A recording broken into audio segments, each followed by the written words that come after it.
হাইকোর্টের গেটের সামনেই দুই বিচার প্রার্থীর আত্মহত্যার চেষ্টা। গায়ে কেরোসিন দিয়ে আত্মহত্যার চেষ্টা দুই মহিলার। পুলিশ দ্রুত তাদের উদ্ধার করে এসএসকেএম হাসপাতালে নিয়ে যায়। আদালত সূত্রে খবর, 2025 সালে আমগাছিয়া সৃষ্টি সংঘ সমবায় সমিতিতে নির্বাচন হয়। ওই নির্বাচনে কোঅপারেটিভের থেকে নাম বাদ যায় দুই সদস্যার। কলকাতা হাইকোর্টের ডিভিশন বেঞ্চ পুনরায় ভোটার তালিকা প্রকাশের নির্দেশ দিলেও কোঅপারেটিভ তা মানেনি। পাশাপাশি কোঅপারেটিভ টাকা ফেরত না দেওয়ায় আত্মহত্যার চেষ্টা করেন দুই মহিলা এবং হাইকোর্টের সামনেই আত্মহত্যার চেষ্টা করেন ওই দুই মহিলা। গায়ে কেরোসিন ঢেলে আত্মহত্যার চেষ্টা, পুলিশের তৎপরতায় রক্ষা। তাদের ভর্তি করা হয় এসএসকেএম হাসপাতালে।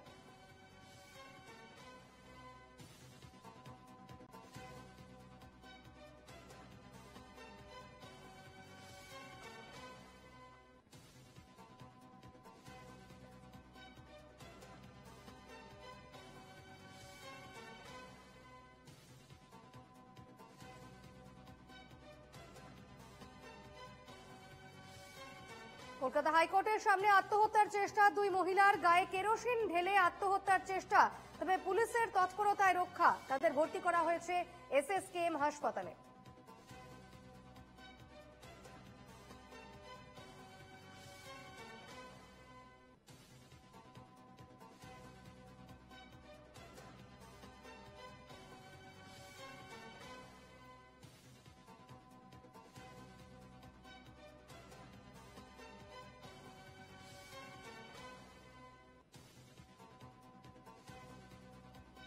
হাইকোর্টের সামনে আত্মহত্যার চেষ্টা দুই মহিলার। কোঅপারেটিভ টাকা ফেরত না দেওয়ায় আত্মহত্যার চেষ্টা তাদের। গায়ে কেরোসিন ঢেলে আত্মহত্যার চেষ্টা, পুলিশের তৎপরতায় তাদের উদ্ধার করা হয় এবং ভর্তি করা হয় এসএসকেএমে।